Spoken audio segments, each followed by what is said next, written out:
Hello, everybody. Adele here. And And Tiffany here. we were just chatting in a meeting and we're like, what are we going to talk about for this Facebook Live? And we decided to bring up something that comes up a lot when we are working with clients who want to improve their physique or have certain performance goals. And these are things that you want to consider when you're looking at your training and you're scheduling in gym time and you really want to optimize your results. Things that people maybe normally don't think about, because you got to think about your gym time, but you also have to think about big picture and what happens outside the gym. That has a big impact on how well you're going to make progress towards your goals. So let's talk a bit about that. I've made some notes. So considerations when you're scheduling your training. When clients work with us, they fill out a questionnaire. Some of the questions we ask is, what is your stress like? What is your sleep like? What is your nutrition like? How many days can you train? What body parts do you want to grow? What body parts do you not want to grow? What body parts do you not want to grow? How many days a week can you train? These are all factors, when we set up a training program. So, and let me just make a note of this so we circle back to it, Tiffany, is what do you want to grow? Because that does have an impact on how much frequency you should train. Mm-hmm. Absolutely. So, okay, so some notes here. First, you got to think about what's realistic versus what's possible. A lot of people, when they start a new program, are really enthusiastic. Motivation is at an all-time high. That usually lasts about 2 or 3 weeks. It's very normal. Motivation is kind of like the rocket fuel to get us going, but that rocket fuel burns out, right? And eventually discipline has to take its place. So you got to think about what is actually realistic for your lifestyle and schedule. So I see Tiffany, you just muted because of the kids. That's okay. So jump in whenever you want. So what is actually realistic for you? If you have a lot of life work demands, you might want to go with the lowest minimum effective dose for you to get the results you want. Okay. So if you're a beginner, 2 days a week of weight training can actually get you some results. Mm-hmm. Your body is so sensitive to growth that 2 days a week is all you need. But after 6 months or 12 months, if you want to keep making progress, you probably want to ramp it up to 3 days a week. 3 days a week for the rest of your life can give you really good results. When would you want to go back to 2 days a week? Feel free to jump in, Tiffany. Yeah. So I think that some of the times that you would want to go back to like 2 days a week is during a busy season of your life. For example, if it's summer and you like hiking in the summer, you can cut back your training and increase your cardio by getting that hiking in. By cutting back your training, you're going to help maintain that muscle mass, and you're still going to be able to do what you love doing without feeling like, oh, my hard work is completely gone. 2 days a week is just enough to maintain and keep you from reducing any of the gains that you've experienced. Exactly. People are often surprised by that. They think they have to keep adding more and more and more, and you don't. You can get to a certain point maybe where you're very happy with your physique, or you just need to take a step back from gym time, and 2 days a week will allow you to maintain that growth. Your body doesn't need a lot of volume to maintain growth. Different body parts respond differently. Some muscles need a bit more stimulation than other muscles to maintain. But 2 days a week is generally a good rule of thumb. You are not going to lose your gains. You're not going to really lose anything on 2 days a week. And 2 days a week might be good for the rest of your life if you're really into other things like yoga and Pilates and running and things like that. 2 days a week is a great base. But if you really want to focus on your physique and maybe building different muscles, like building a booty or building some shoulder caps or things like that, yeah, you're probably going to have to do 3 days a week, possibly 4. So we'll circle back to that. In our intake form, we ask people, what do you want to grow? This is important because different muscle groups require different stimulation. Some people can grow their shoulders working out a couple days a week. Most people actually need a lot more volume for their shoulders. By volume, I mean sets. So you're going to have to maybe hit them 4 or 5 times a week in order to grow your delts. Legs, probably twice a week is enough for most people, maybe 3 times. It depends on your age, what we call age of lifting. So if you've only been lifting for a year or two, you're going to grow easily.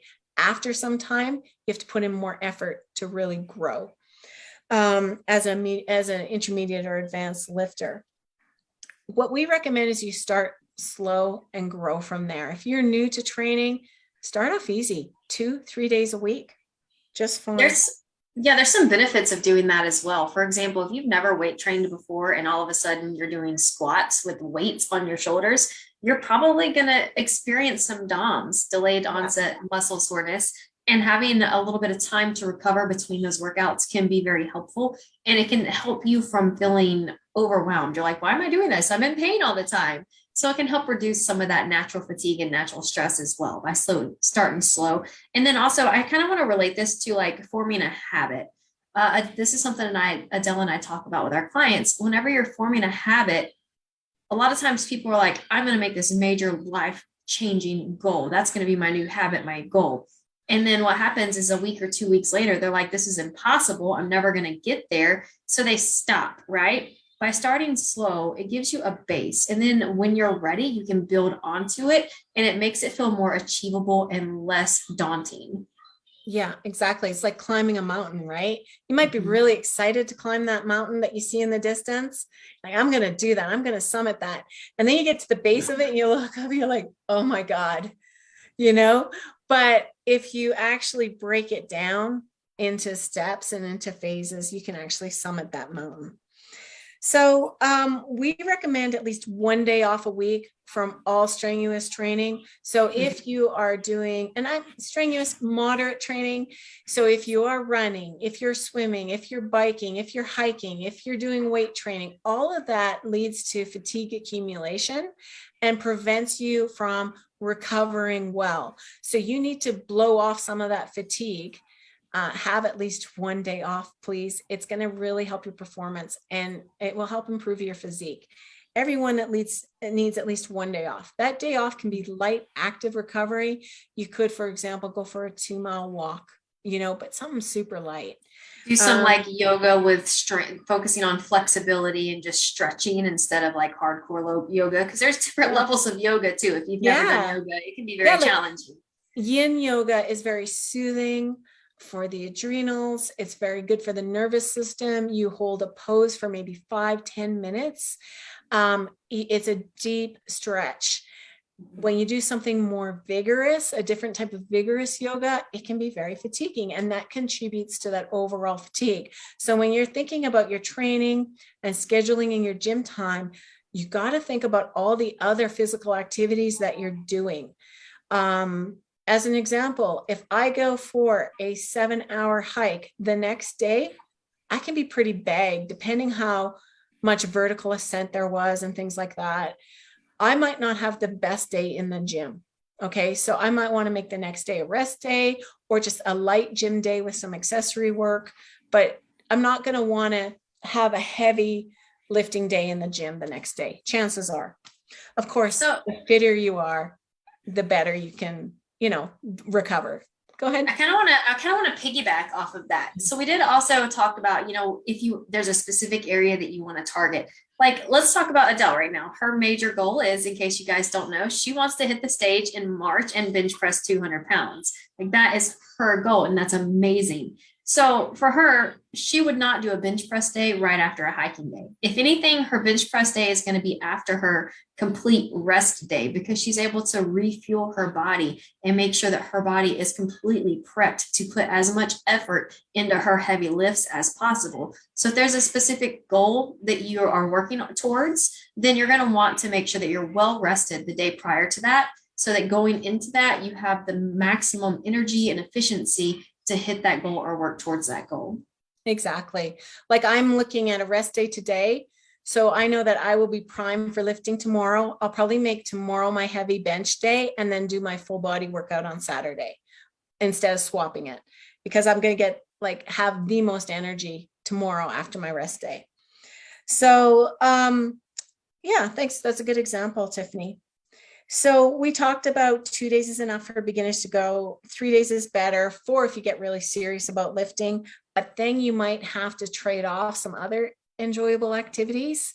So as an example, I love hiking in the summer. I wait all year to hike.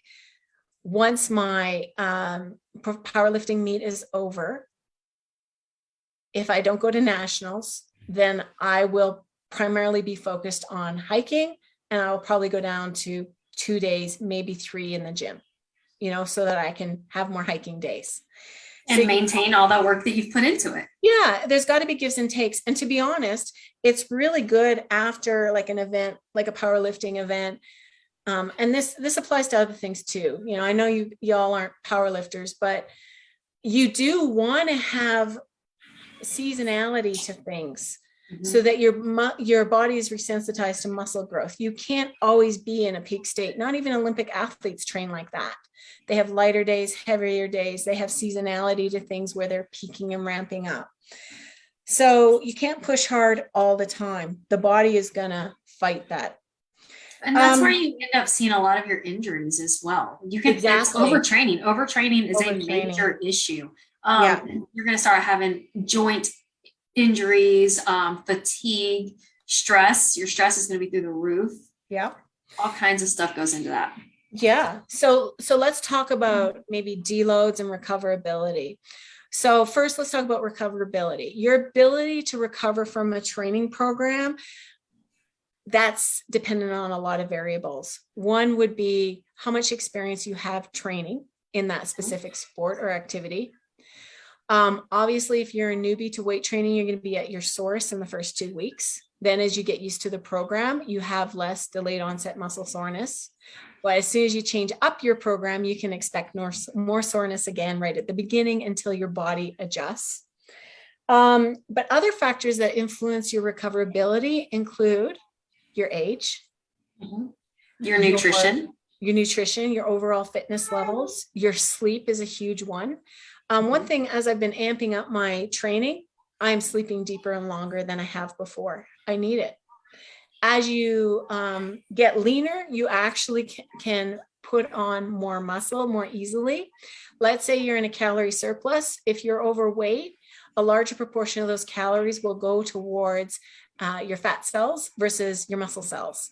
The leaner you are, the better you are at using that the extra calories and using that towards building muscle than having those extra calories go towards fat tissue. Yep. And that's exactly why we recommend a set area, in case you guys missed our other live about body recomps too, for the same purpose. Mm-hmm. Yeah. You might want to have phases where fat loss is your number one priority versus muscle building, right? So refer to last Thursday's Facebook Live on that. Stress management plays a big role in your ability to recover. Don't forget, exercise is a stressor to the body. Okay. And all these stressors in life add up and affect your ability to recover. Now, exercise can help you manage stress better. It can help you sleep better to a point. Too much exercise can actually now negatively impact your sleep, impact your immune system, impact your ability to recover. So everything in moderation, So let's talk about signs that did I mention body size? Larger people tend to need more recovery. Okay. So you take a large male, 300 pounds, 250 pounds, he's probably, or a large female, going to need more days off between gym training sessions if they're going hard in the gym. Mm-hmm. So,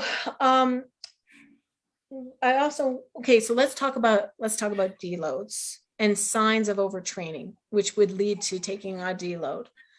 So some of the signs of overtraining are, you sort of touched on this earlier, Tiffany. We're talking about fatigue. Fatigue. You just feel tired. Mm-hmm.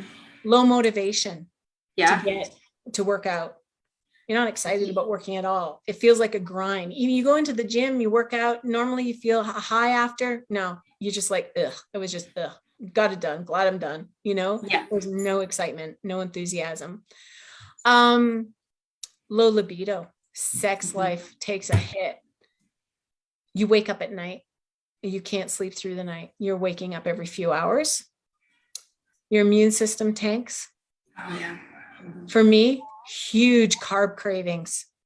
And for like the junky kind, cereal, donuts, cake, bread, I become insatiable if I'm not getting enough sleep and recovering well enough. And I noticed that when I was trying to be a bodybuilder, one day I just drove to the donut shop and ate a bunch of donuts in the car. I was like, you're like, no, Jim, we're just going to go do donuts. Yeah. I was just like an animal, Anyway, so these are some of the signs of overtraining. Can you think of any other ones? Irritability. Oh yeah, that's good. Constant irritability. Mood. Hey, we didn't check in and see if there's any comments. Have there been? I've been watching. I haven't seen any comments. You're so good at taking care of that. I try. Any questions about this, please comment below. We will be watching and monitoring for comments, and we will answer them later after this Facebook Live is over. If you're watching the replay, again, feel free to ask questions.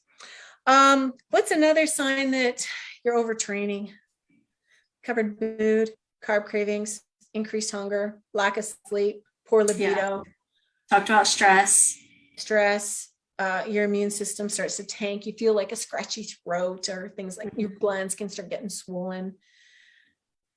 Just, it's not fun. It's not good. You want to watch out for these signs. Soreness is not always a sign of overtraining, but joint ache could be. You go to the gym and it feels like diminishing returns.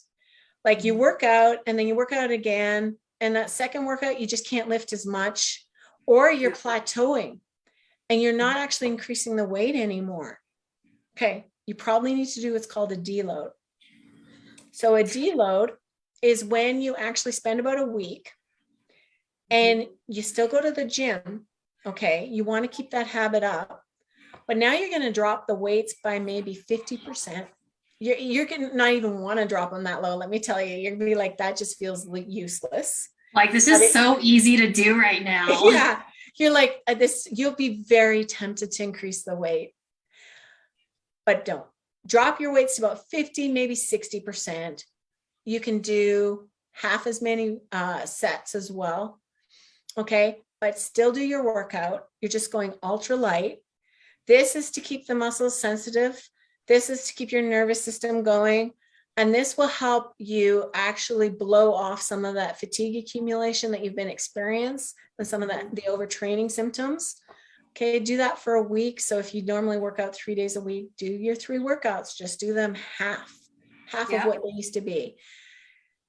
That following week, you're going to feel superhuman. You might actually hit a PR, what we call a personal record. Okay.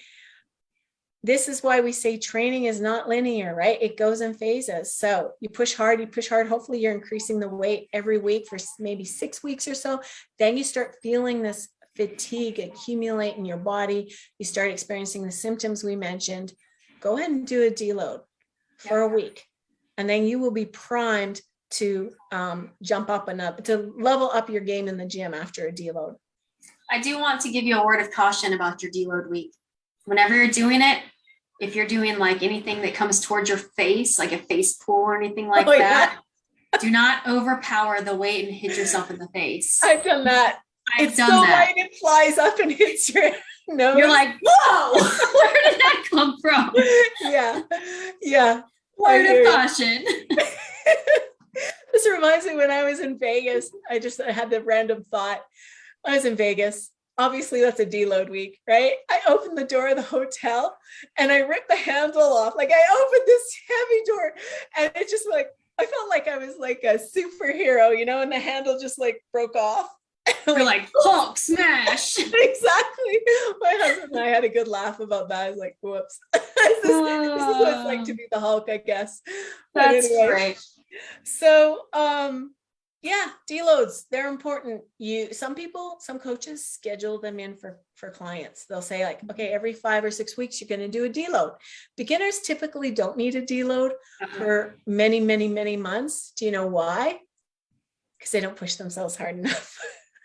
You don't. It takes, you have to get to know your body and understand how to really push yourself in the gym. And then, Well, let's talk about that. Let's talk about pushing yourselves. so reps in reserve. Well, yeah, but a lot of people might think that they know how many reps and reserves they have. Oh yeah. But what is a good way to know for sure? You have to kind of go to your max and then you figure it out, right? But your max can change all the time. So you've probably heard of 1 rep max. If you've ever been lifting, we don't recommend doing a 1 rep max. We don't recommend going to failure.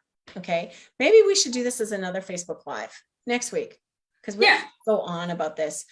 Let's just leave this here for now, because we want to keep these kind of short and sweet.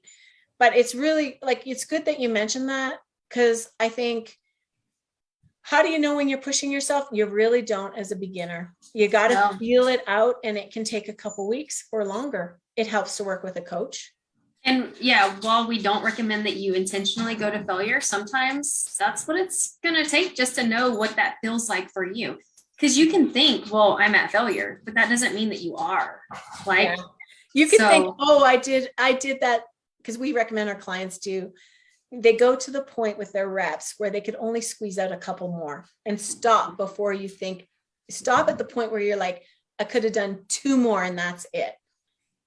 That's a really good way to continue to make progress, because you're not beating yourself up too much, but you're still really pushing yourself. Unfortunately, for many beginners, they stop too early. They could have gone 4 or 5 more reps. So we'll talk about that some more in the next Facebook Live. Let's do that. Yeah. Sounds good. Okay. So deloads, take them as required. If you're working with us, we might be able to assist you with that. It really does mean paying attention to your body and the symptoms of overtraining, and respecting the need for your body to have a break.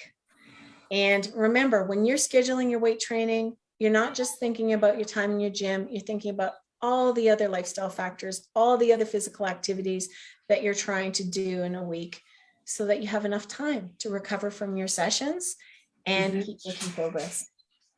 I think that's it for today. I think so. I think that was a good one. I want to say we have a wait list accumulating to work with us in the New You program.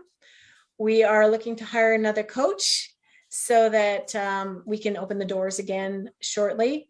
I also have a webinar on the New You program, and I'm happy to stay behind and answer your questions about nutrition and training on that webinar.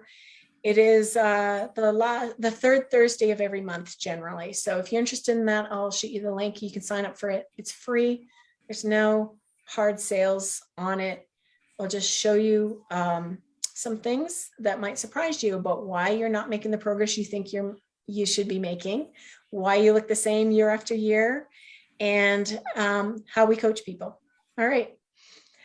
That's it for today. All right. Thanks for your time, Adele. Thanks, Tiffany. Bye. Bye.